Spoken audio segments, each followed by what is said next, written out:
हाल ही में 5 राज्यों में विधानसभा के चुनाव हुए हैं। छत्तीसगढ़, मध्य प्रदेश, राजस्थान, तेलंगाना और मिजोरम।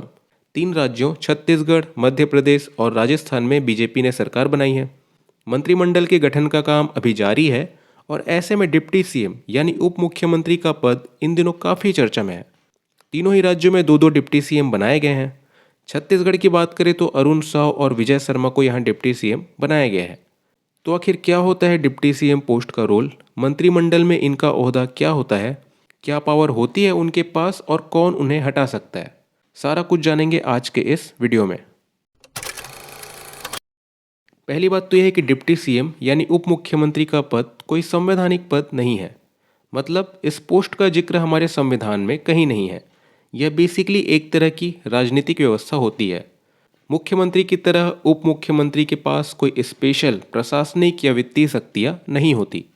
उनकी नियुक्ति की जाती है राज्य के मुख्यमंत्री के द्वारा। अब हाँ, यहाँ पर आप सोचेंगे कि डिप्टी सीएम के नाम तो तीनों ही राज्यों में पार्टी हाईकमान ने पहले ही तय करके भेजे हैं। बिल्कुल सही है।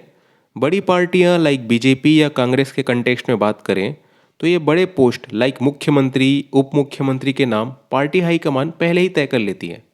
लेकिन संवैधानिक दृष्टि से देखें तो ये काम मुख्यमंत्री का होता है। आपको पता होगा, मुख्यमंत्री की सलाह पर ही अन्य मंत्रियों की नियुक्ति की जाती है। तो नाम भले ही पार्टी हाईकमान ने तय करके भेजे हों, लेकिन उन नामों पर मुहर राज्य के मुख्यमंत्री का होना जरूरी है। तभी जाकर उप मुख्यमंत्री या अन्य मंत्रियों की नियुक्ति की जा सकेंगी। ध्यान देने वाली बात यह है कि डिप्टी सीएम का कोई निश्चित कार्यकाल नहीं होता। मुख्यमंत्री किसी भी समय डिप्टी सीएम को बदल सकते हैं या उन्हें पद से हटा भी सकते हैं। अब आपको पता होगा, मंत्रिपरिषद में मंत्रियों की 3 प्रमुख श्रेणियां होती हैं: कैबिनेट मंत्री, राज्य मंत्री और उप मंत्री।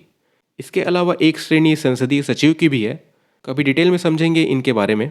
अभी बात यह है कि रैंक और भत्तों के मामले में बात करें तो डिप्टी सीएम कैबिनेट मंत्री के बराबर होता है। ये पद इसलिए भी महत्वपूर्ण हो जाता है क्योंकि इसे मंत्रिमंडल में दूसरा सर्वोच्च रैंकिंग वाला मंत्री माना जाता है। लेकिन जैसा मैंने बताया, उप मुख्यमंत्री का पद संवैधानिक पद नहीं होने के कारण इनकी भूमिका और कार्य में कोई स्पष्टता नहीं होती। इन्हें बाकी कैबिनेट मंत्रियों की तरह ही विभाग दिए जाते हैं, जो आमतौर पर मुख्यमंत्री को मिलने वाले विभागों की तुलना में छोटे होते हैं। अब सवाल ये है कि राज्य में कितने उप मुख्यमंत्री हो सकते हैं। देखो, एक राज्य में कितने उप मुख्यमंत्री हो सकते हैं इसकी कोई तय सीमा नहीं है। जैसे आंध्र प्रदेश की बात की जाए तो वहाँ तो 5 उप मुख्यमंत्री हैं। तो डिप्टी सीएम यानी उप मुख्यमंत्री की नियुक्ति मुख्य रूप से राजनीतिक हितों को साधने के लिए की जाती है। ये बात तो अब तक आपने जान ली। आजकल बड़ी पार्टियां भी इस पद का उपयोग कर रही हैं, लेकिन अक्सर डिप्टी सीएम का पद गठबंधन दलों की सरकार में ज़्यादा देखने को मिलता है। इसके कारण भी है। सहयोगी दलों के मंत्री को उप मुख्यमंत्री का पद देने से गठबंधन सरकार में राजनीतिक स्थिरता और मजबूती आती है, जिसके चलते दल बदल विरोधी मामले कम देखने को मिलते हैं। केवल यही नहीं है, इसके साथ वोट बैंक को भी टारगेट किया जाता है, क्योंकि आपको पता ही है, जाति, धर्म, ये सभी मामले हमारे चुनाव को काफ़ी प्रभावित करते हैं। तो अलग अलग वर्ग के लोगों को उप मुख्यमंत्री का पद देकर जनता के प्रतिनिधित्व को सुनिश्चित करने का प्रयास किया जाता है। और अभी हाल ही में तीनों राज्यों में जिस प्रकार डिप्टी सीएम बनाए गए हैं, उनको देखकर भी ऐसा ही प्रतीत होता है।